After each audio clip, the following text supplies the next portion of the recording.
Kami dari kelompok 3 PKA 73 tahun 2024 Kementerian Hukum dan HAM Republik Indonesia mempersembahkan video hasil studi lapangan di Dinas Pariwisata dan Kebudayaan Kabupaten Garut. Selamat menyaksikan. Badan Pengembangan Sumber Daya Manusia Hukum dan HAM merupakan unit utama di Kementerian Hukum dan HAM Republik Indonesia, yang salah satu tugas dan fungsinya yaitu melakukan pengembangan sumber daya manusia di bidang hukum dan HAM. Implementasi dari tugas dan fungsi tersebut yaitu pelaksanaan pelatihan kepemimpinan administrator bagi para pejabat administrator di lingkungan Kementerian Hukum dan HAM Republik Indonesia. Di tahun 2024, BPSDM Hukum dan HAM melaksanakan pelatihan kepemimpinan administrator Angkatan 73. Dalam rangka pemenuhan tugas akademik PKA Angkatan 73, maka salah satu kegiatannya yaitu studi lapangan. Adapun studi lapangan bermanfaat untuk memperdalam pemahaman tentang bagaimana memberikan pelayanan publik serta meningkatkan kinerja organisasi. Melalui studi lapangan ini, peserta PKA diharapkan dapat mengadopsi dan mengadaptasi lesson learned, best practice, dan key success factor yang dapat diterapkan dalam pengembangan kinerja di Kementerian Hukum dan HAM Republik Indonesia. Kegiatan studi lapangan PKA Angkatan 73 dilaksanakan di pemerintah Kabupaten Garut yang terbagi dalam 4 kelompok dengan 4 lokasi SKPD. Kami dari kelompok 3 mendapatkan lokasi studi lapangan pada Dinas Pariwisata dan Kebudayaan Kabupaten Garut. Kegiatan studi lapangan diawali dengan acara pembukaan yang dihadiri oleh Sekretaris Daerah Kabupaten Garut yaitu Bapak Nurdin Yana beserta Kepala SKPD terkait, Kepala Pusat Pengembangan Pelatihan Teknis dan Kepemimpinan BPSDM Hukum dan HAM, Ibu Morina Harahap beserta jajaran.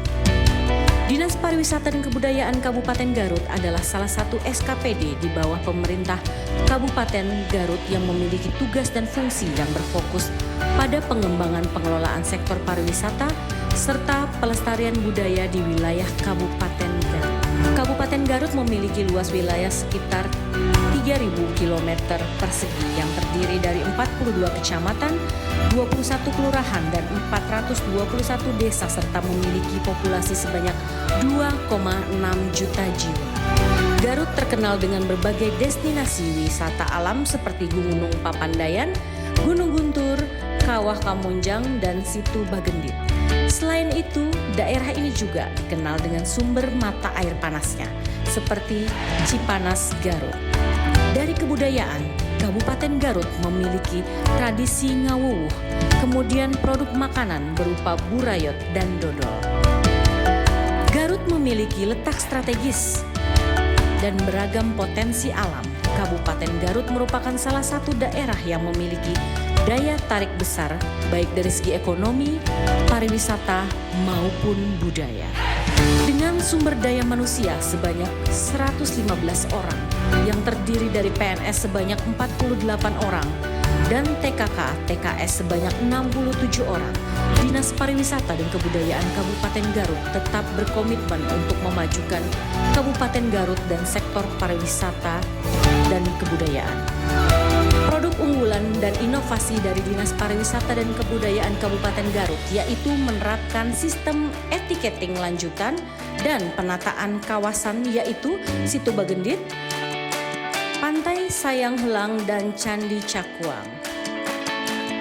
Pengelolaan dan pengembangan industri pariwisata kawasan strategis, rencana induk pengembangan ekonomi kreatif, penguatan city branding, fasilitas dan perlindungan hasil kreativitas, fasilitas sertifikasi kompetensi profesi subsektor ekonomi kreatif, penyediaan infrastruktur ekonomi kreatif, pelestarian, perlindungan, pengembangan dan pemanfaatan objek pemajuan kebudayaan, penetapan cagar budaya, pengelolaan permuseuman, kalender of event, pameran dan promosi, kolaborasi dengan influencer, blogger dan jurnalis wisata, serta pengembangan website dan promosi digital.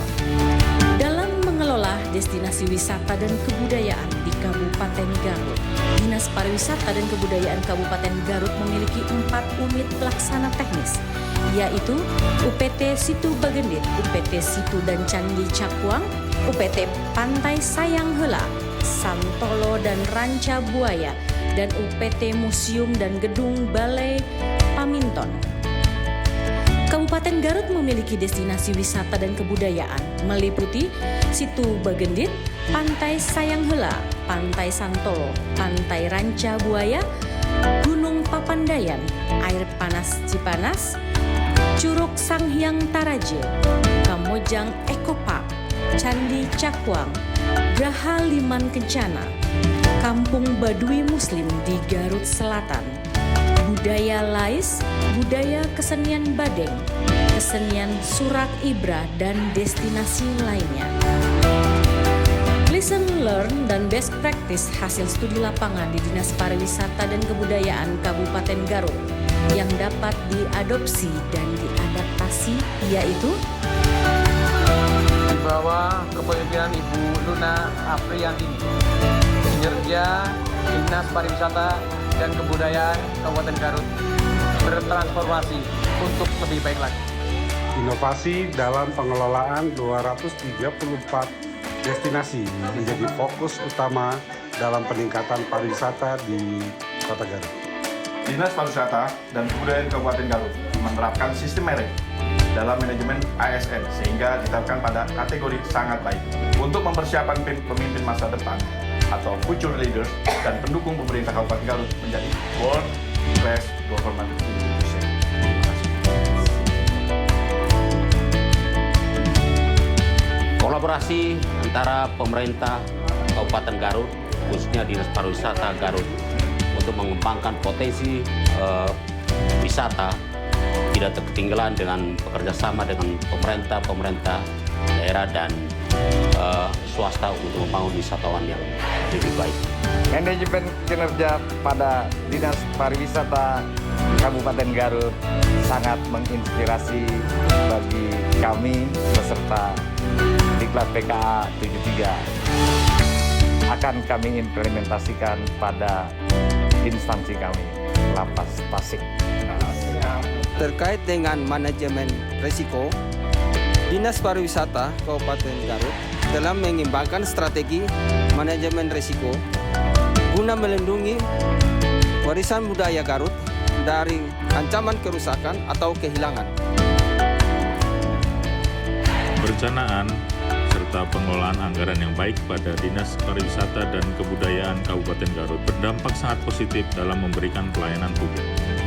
Pemanfaatan teknologi digital dapat mempercepat proses pelayanan publik. Dinas Pariwisata dan Kebudayaan Kabupaten Garut telah memanfaatkan smart digital dalam penggunaan teknologi informasi. Dinas Pariwisata dan Kebudayaan Kabupaten Garut memiliki case success factor, yaitu dengan memanfaatkan SDM untuk meningkatkan efektivitas kinerja pemanfaatan teknologi sehingga tercapai efektivitas kinerja organisasi. Selama studi lapangan Angkatan 73 di Dinas Pariwisata dan Kebudayaan Kabupaten Garut, kami sangat banyak ilmu yang dapat kami adaptasi dan adopsi di lingkungan kami bekerja. Lesson learn dan case success dari Dinas Pariwisata dan Kebudayaan Kabupaten Garut sangat luar biasa. Destinasi wisatanya banyak, kebudayaannya sangat beragam. Saat ini kita juga sedang menyaksikan kerajinan batik khas Kabupaten Garut. Terima kasih.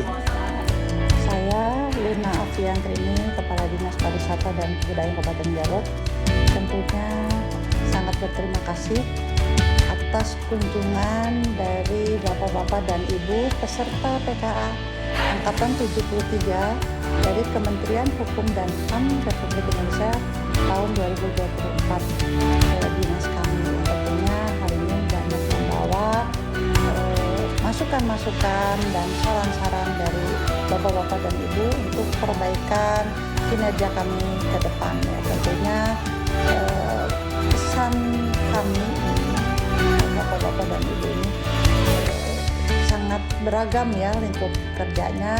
Ini juga memberikan suatu pengalaman yang berharga juga buat kami untuk meningkatkan lagi pariwisata Garut lebih baik lagi. Terima kasih kepada Bapak Ibu semua peserta PKA Angkatan 73 Kemenhukam RI tahun 2024. Assalamualaikum warahmatullahi wabarakatuh. Dalam pelaksanaan tugasnya, Dinas Pariwisata dan Kebudayaan Kabupaten Garut memiliki Key Success Factor, yaitu Key Success Factor pemanfaatan sumber daya manusia untuk mencapai efektivitas kinerja dengan memanfaatkan teknologi. Key Success Factor menyederhanakan proses pelayanan publik dengan terus mengembangkan kerjasama dengan stakeholder. Key Success Factor Quick Response online pimpinan terhadap permasalahan kinerja tim.